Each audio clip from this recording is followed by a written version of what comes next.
them about really important aspects of services and issues that affect them in their real life about education and housing and health care.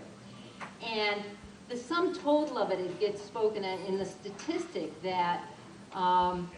they were able to increase the participation in our electoral process by 50% in that community of registered voters. And so I'd like to have the representatives from the Cambodian American Voting Project, which I know you're way back there. Please.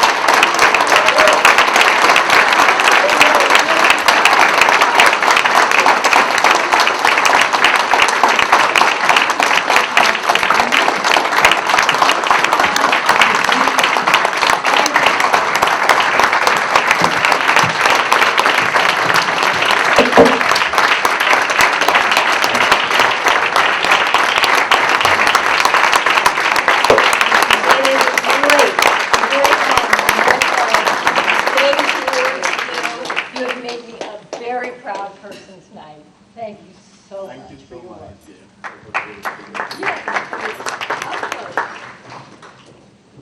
Thank you very much. The Cambodian American Voting Project established 4 years ago. We came to the United States as a refugee. As you have heard of the famous region Khmer Rouge, from 1975 to 1979. So 4 years ago, we recognized that we have a lot of issues that our community hasn't resolved since our settlement for the past 20 years or so. So we came together as a volunteer from the community, as you can tell from different age range, and we identify first the strength of the community, then we identify the issue that we have, and then we go on to realize that we are lack of political voice. And why? Because we're not aware that to get our political voice and political powers, we have to be naturalized as a U.S. citizen. And we have to register to vote, and we have to vote. So we came up with the Global Cambodian American Voting Project. We try to bring out an education and advocacy in a way that we don't offend our community, because we don't want them to feel ignorant and uninformed, but they have been uninformed. That's why they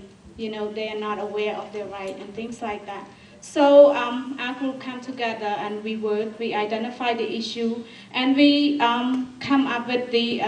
public forum. And we are very happy to share, like Ms. Rika Walsh had shared with you, through our 3 years of work, we had increased a number of vote to 50%. From the last presidential election, or primary election. And recently, for the local election that is coming up on November 8th, we had put together a public forum to organize a voter's guide to introduce all the candidates, the 29 candidates who runs for the City Council School Committee and Technical Vocational School Committee, to come and introduce themselves to our community so they can make an informed decision about who they should vote for and who will do good for them and their community. So we are very proud, and we are looking forward to seeing more first-time voters coming out to vote this November 8th as well. And I'm a little shaky because this is the first time ever we have been recognized for the hard work that we did in the last 4 years. So I'd like to say in a formal word that it has been an absolute honor to stand here before everyone with such a valuable and to receive this valuable and distinguished award. We like to take this opportunity to thank our team from the Cambodian American Voting Project for their countless commitment, dedication, and work of ethic to deliver such a vital message to the ethnic minorities such as the Cambodian American community in Lowell, Massachusetts, that is a home to a total population of 35,000 Cambodian American. It's a huge community. And we also like to extend our thanks to the local community media at the Lowell Telecommunication Corporation, LTC, for their nomination and their enormous support to our team and our project. We'd like to thank Mr. Robert Hay, who is the Executive Director of LTC, and Mr. Jason Daniels, Education and Development Coordinator, who have been both extremely supportive and available to assist us in any way to get our project and our message delivered to the community in a media format. And most important of all, we'd like to thank our project advisor, honorary advisor, supporters, and of course our community member who value our work enough to go get naturalized, register to vote and exercise their right through their vote. So we thank them for their participation. And we work hard to keep up with and follow through with our project goal and mission and to deliver them in the easiest, clear, comprehensive, understanding manner for a community with many diverse challenges such as language barriers and very limited literacy and educational background. And of course, we couldn't be here tonight without the Northeast Regional Board of Directors of the Alliance for Community Media for honoring us with this Rika Welsh Community Impact Award. And we'd like to thank you, Ms. Welsh, for this very special award. Thank you.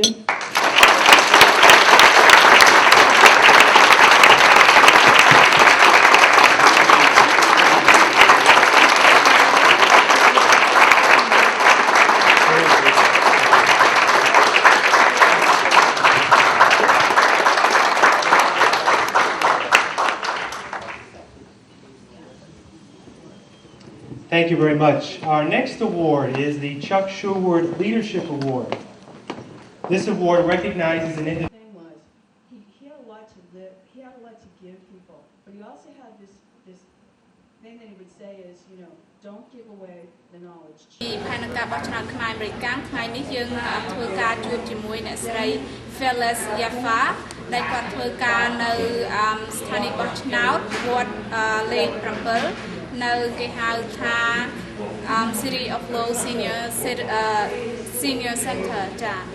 អ្នកស្រីបានមានប្រសាសន៍បន្តិចបន្តួចមុននឹងបន្តិចថាមានការឆ្លងកាត់ពិបាកខ្លះសម្រាប់ការត្រៀមជួយបងប្អូនដែលបានមកចូលរួមបោះឆ្នោតនៅថ្ងៃនេះចា Right now we are meeting with Mrs. Phyllis Yafa, who is the warden here working at Ward 7 at the City of Low Senior Center. And we'll find out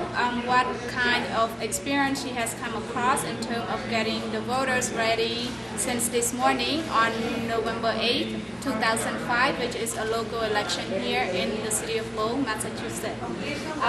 Ms. Yafa, can you share a little bit in terms of some of the difficulty that you have come across or experienced here since this morning? I don't really see any real difficulties, or the only thing I just wish that we had gotten out more voters to come out in the morning. We seem to have more this afternoon than we did this morning. And the only other difficulty is usually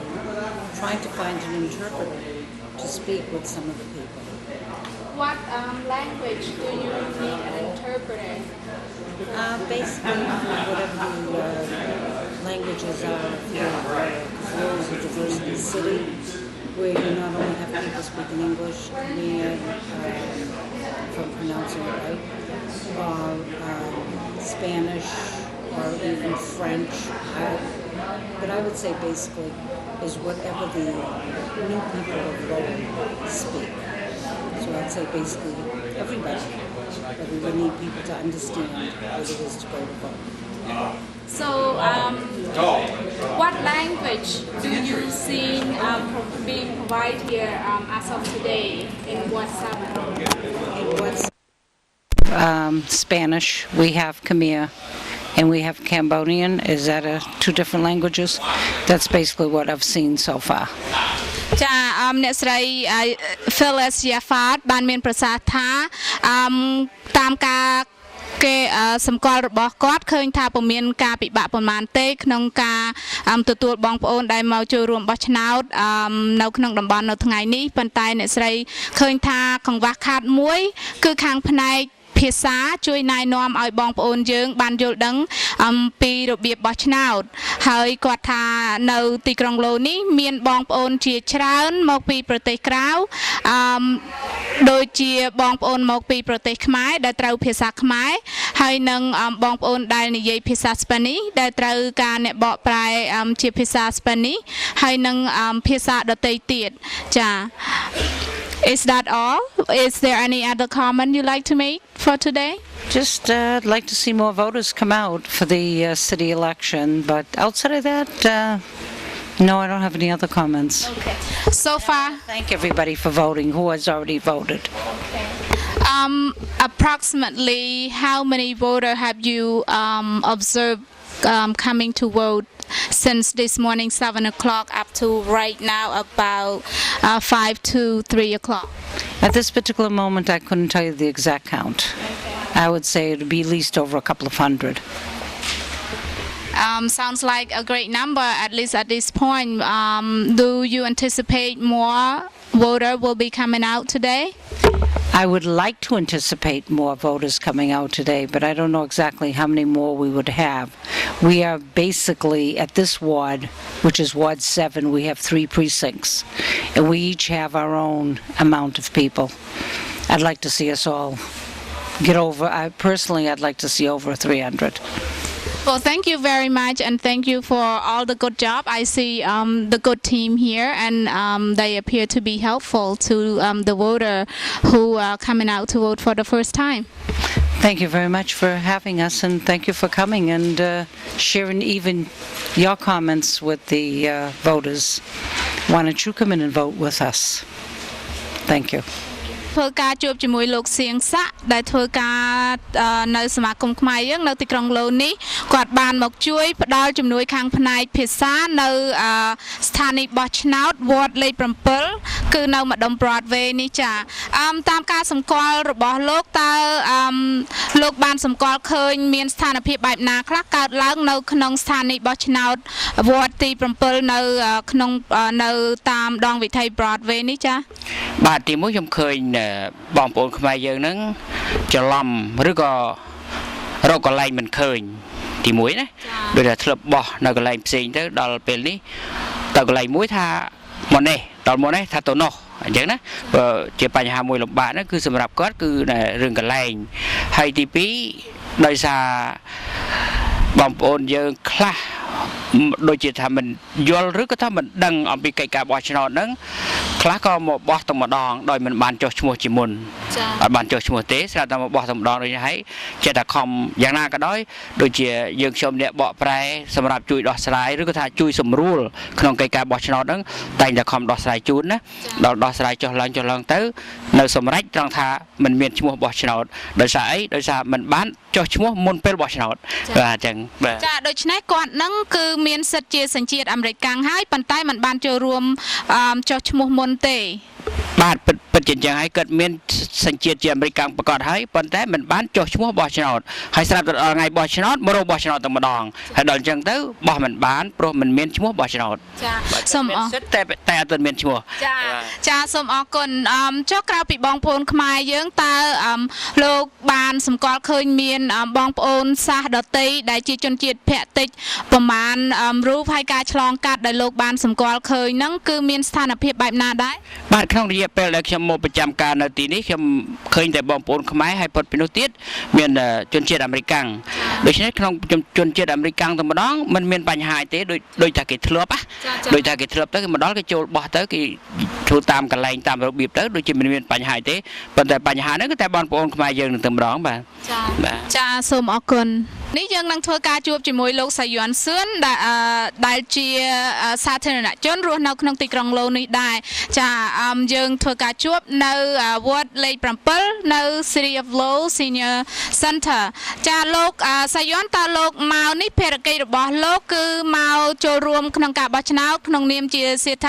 សាធារណជនឬក៏យ៉ាងម៉េចដែរខ្ញុំគ្រាន់តែមកជា volunteer ជាអ្នកបុគ្គលិកស្ម័គ្រចិត្តម្នាក់មកធ្វើការជាមួយ One Law ហើយនឹង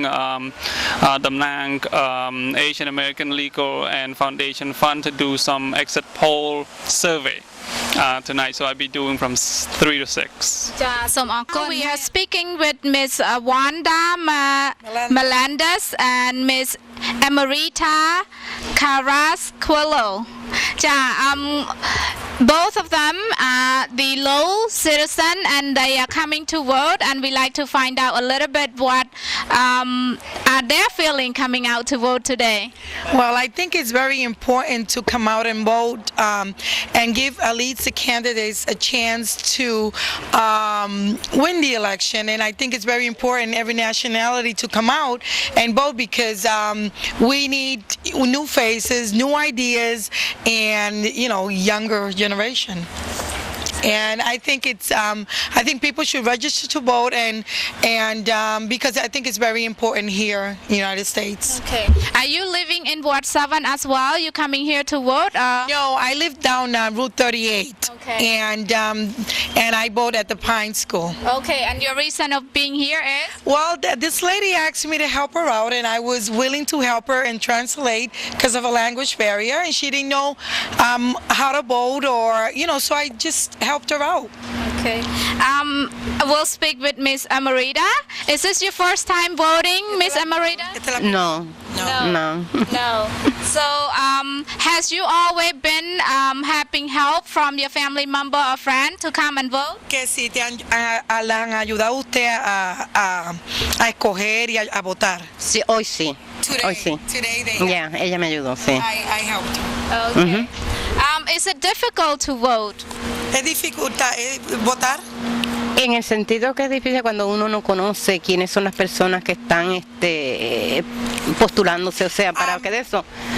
Yeah, it's a little difficult because she doesn't recognize the people who are running, and it makes it difficult for her. Yes. Okay.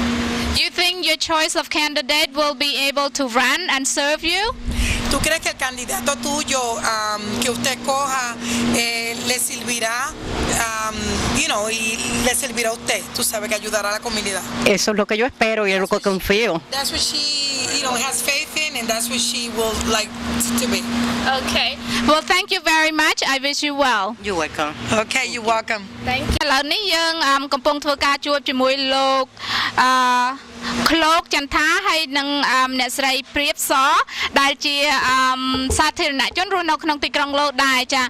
ជំរាបសួរអ្នកមីងលោកពូថ្ងៃនេះបានមកចូលរួមបោះឆ្នោតទាំងពីរនាក់អចាហើយមានអារម្មណ៍យ៉ាងណាដែរពេលមកចូលរួមបោះឆ្នោតនៅថ្ងៃនេះដើម្បីចង់វោតឲ្យបានខ្មែរយើងមានសិទ្ធិអូមជាញ៉េចាលោកពូមានអារម្មណ៍យ៉ាងណាដែរខ្ញុំមានអារម្មណ៍សប្បាយរីករាយណាស់ដែលបានមានតំណាងខ្មែរពីរនាក់យើងចូលរួមក្នុង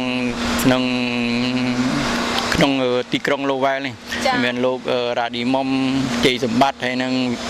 វាសនានួនខ្ញុំនឹងសង្ឃឹមថាអ្នកទាំង3នាក់ហ្នឹងនឹង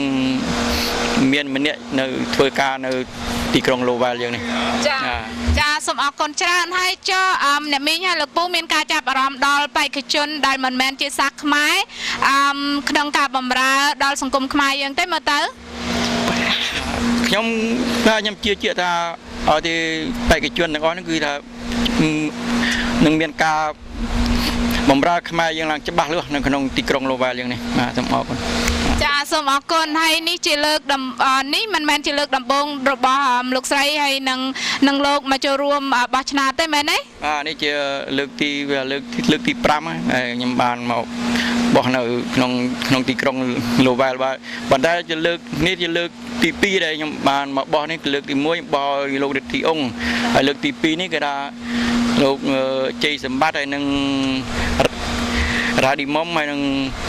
វាសនានួនប៉ុន្តែក្នុងចំណោមទាំង3ហ្នឹងគឺថាខ្ញុំមិនអាចប្រាប់ថាខ្ញុំនឹងវោតចំពោះ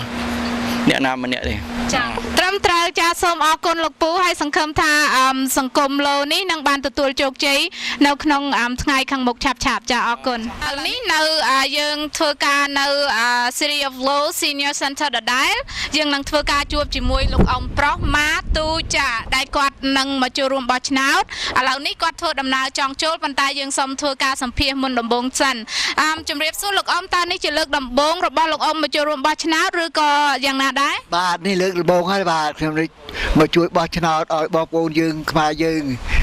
លើកដំបូងហើយមិនទៀតចាហើយលោកអ៊ំមានអារម្មណ៍យ៉ាងណាដែរក្នុងការចូលរួមបោះឆ្នោតជាលើកដំបូងក្នុងជីវិតរបស់អ៊ំនៅក្នុងសហរដ្ឋអាមេរិកនេះអារម្មណ៍យ៉ាងម៉េចខ្ញុំដូចយើងមិនទាន់យល់អារម្មណ៍យ៉ាងម៉េចទៅខ្ញុំថាចាអារម្មណ៍យ៉ាងម៉េចដែរអារម្មណ៍ហ្នឹងដូចជាឧទាហរណ៍អ៊ំសប្បាយរីករាយដែលមានសិទ្ធិមកចូលរួមបោះឆ្នោតលើកដំបូងឬក៏យ៉ាងម៉េចដែរសប្បាយរីករាយនឹងជួយបោះឆ្នោតឲ្យជាប់ឲ្យបានទឹកច្រើនចាជួយឲ្យបងប្អូនយើងបានជួយធ្វើការឲ្យកូនខ្មែរយើងទាំងអស់ចាហើយលោកអ៊ំធ្វើដំណើរនេះតែម្នាក់ឯងតែម្ដងមែនទេអត់មានយាយមានតាទេមានតាតែហ្មងចាដូច្នេះលោកអ៊ំធ្វើដំណើរតាមយានជំនិះរបស់លោកអ៊ំតែម្នាក់ឯងគត់មកចូលរួមបោះឆ្នោតបាទស្ដីបាទចាហើយលោកអ៊ំគិតថាបងប្អូនខ្មែរយើងគួរមានការចាប់អារម្មណ៍មកចូលរួមបោះឆ្នោតដូចជាលោកអ៊ំទេបាទមានច្រើនបងប្អូនយើងtừណាគេមកជួយបោះឆ្នោតដែរបងប្អូនយើងច្រើនណាបងប្អូនខ្មែរយើងជួយមកជួយបោះឆ្នោតចាបាទចាលោកអ៊ំស្គាល់បងប្អូនយើងច្រើនទេដែលមានសិទ្ធិបោះឆ្នោតមិនស្គាល់មកទេស្គាល់គ្នាយើងនេះ4-20នាក់ប៉ុណ្ណាឯងណាតែគេក្រុងមកជួយបោះឆ្នោតឲ្យបងប្អូនយើងខ្មែរយើងនេះចាហើយលោកអ៊ំគិតថាក្នុងការចូលរួមបោះឆ្នោតនេះនឹងមានការពិបាកយ៉ាងណាខ្លះពេលលោកអ៊ំចូលទៅស្ថានីយ៍បោះឆ្នោតខាងក្នុងចាតែខ្ញុំមិនធ្លាប់ដែរដល់គឺពិបាកយ៉ាងម៉េចដល់គេឆែកយ៉ាងម៉េចមិនដឹងទេខ្ញុំមិនដែរខ្ញុំធ្លាប់ចូលហើយតែចូលម្ដងទេនៅនេះឆែកមិនឆែកអត់មានស្អីផងមានតែខ្លួនទេលោកអ៊ំមានយកបានប្រចាំខ្លួនឬអ្វីមកតាមទេក្នុងការបោះចូលរៀនដំបូងចាព្រោះនេះជាសារៈសំខាន់ណាស់ដែលបងប្អូនយើងមកចូលរួមបោះឆ្នោតដំបូងត្រូវមានអាស័យដ្ឋានដូចជានៅក្នុងបានបើកឡានឬក៏បានផ្ទាល់ខ្លួនគេហៅថា Mass ID ហ្នឹងឬក៏អាស័យដ្ឋានដូចជា bill ភ្លើង bill telephone ជាដើមមានទៅតោះមាន green card មានកាតមានអីហ្នឹងអត់មានទេចាតែគេបញ្ជូនដល់ឲ្យមកបោះឆ្នោតនោះក៏អត់យកមកចាដូច្នេះខ្ញុំសូមអរគុណចំពោះពេលវេលារបស់លោកអ៊ំហើយសង្ឃឹមថាលោកអ៊ំនឹងទទួលនៅអារម្មណ៍ល្អចូលរួមបោះឆ្នោតលើកដំបូងនេះចាបាទខ្ញុំជួយបោះឆ្នោតឲ្យបានជាប់ឲ្យបងប្អូនយើងបានជាប់ធ្វើការណាចាសូមអរគុណចាជំរាបសួរអស់លោកស្រីនេះនាងខ្ញុំអត្រាជាពីផែនការបោះឆ្នោតខ្មែរអមេរិកធ្វើការជួបបន្តផ្ទាល់ពីស្ថានីយ៍ទូរទស្សន៍នៅ LTC ចានៅទីក្រុងឡូ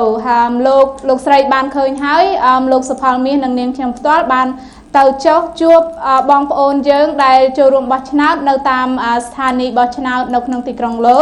គឺនៅឯ Mori School ហើយនឹងនៅLowell Senior Citizen Center ចាអ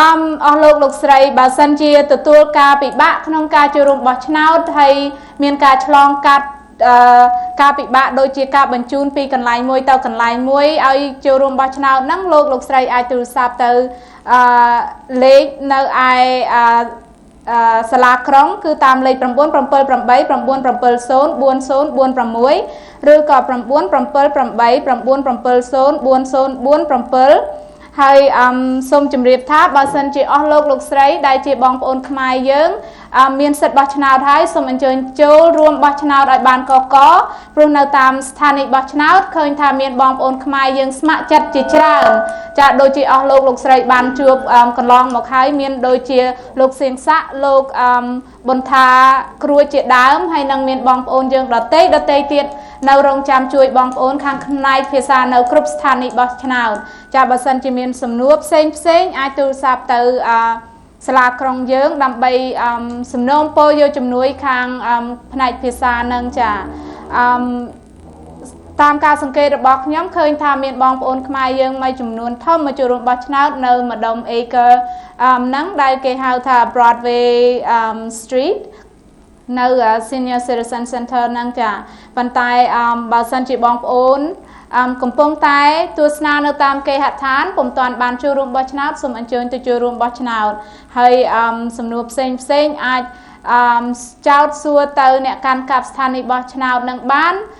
សំណូមពរឲ្យមានអ្នកបកប្រែហើយកន្លែងជាច្រើនមានអ្នកបកប្រែចាំជំនួយជាស្រេចចា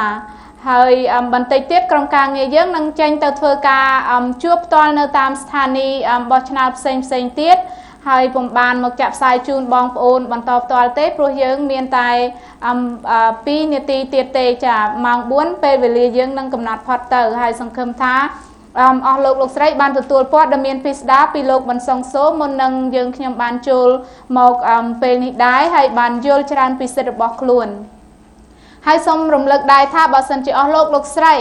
ចេញមកបោះឆ្នោតជាលើកដំបូងបង្អស់សូមអញ្ជើញយកទៅជាមួយខ្លួនបានបើកបរគេហៅថា license driver's license ឬក៏ bill ថ្លៃទូរស័ព្ទឬក៏ថ្លៃភ្លើងនឹងជាដើមចាយកទៅជាមួយផងព្រោះគេត្រូវការអាស័យដ្ឋានសម្គាល់ថាយើងរស់នៅអាស័យដ្ឋានមួយណា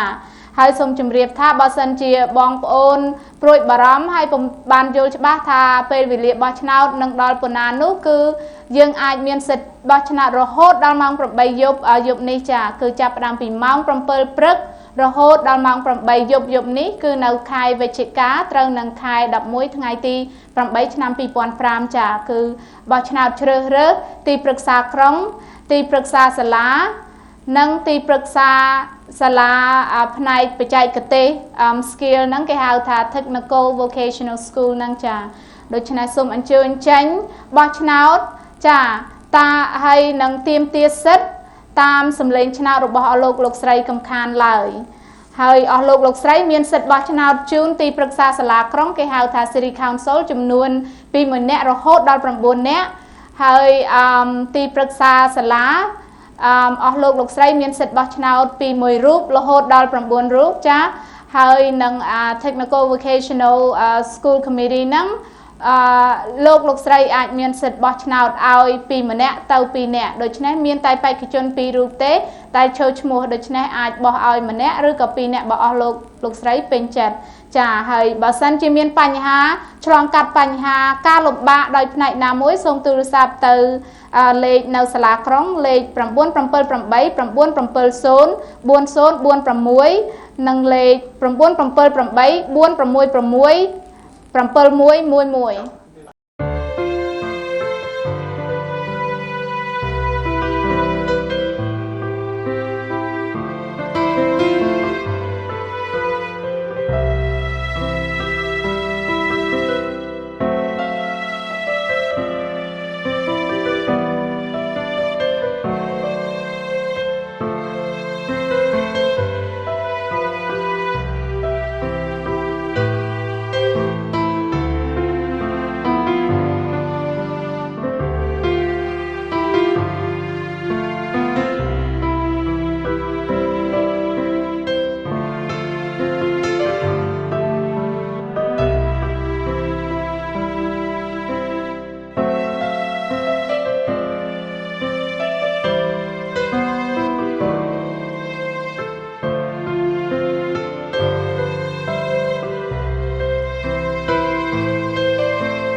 នលឺនៃដួងព្រះខានឹកស្រណងដល់ស្នេហ៍រីត្រីធ្លាប់ថ្នមថែក្បែរប្រថ្លៃរឿងកន្លងអូននឹងបងជាចំណងរស្នេហ៍ស្មោះភក្តីមុនពេលគេអូនតែងតែនឹកមកមីដល់បងអរិត្រីសែនស្ងាត់បាំងបាត់ពុនលឺនៃដួងព្រះខានឹកស្រណងដល់ស្នេហ៍រីត្រីធ្លាប់ថ្នមថែក្បែរប្រថ្លៃរឿងកន្លងអូននឹងបងជាចំណងរស្នេហ៍ស្មោះភក្តីមុនពេលគេខ្ញុំតែងតែនឹកមកមីដល់បងសម្លឹងរូបថតរួមគ្នាប្រពងាបងអោបខូនសម្លឹងរូបថតប្រមីស្ងួនចិត្តដងរួនចង់ស្ដាប់ពីបងសាច់មានន័យដើមដងចុះក្នុងដួងចិត្តក្តីស្នេហ៍ស្និទ្ធព្រាលពេញបេះដូងមួយដងហាមក៏នឹកលួងសូមប្រនំនួនមិននឹកអូនទេ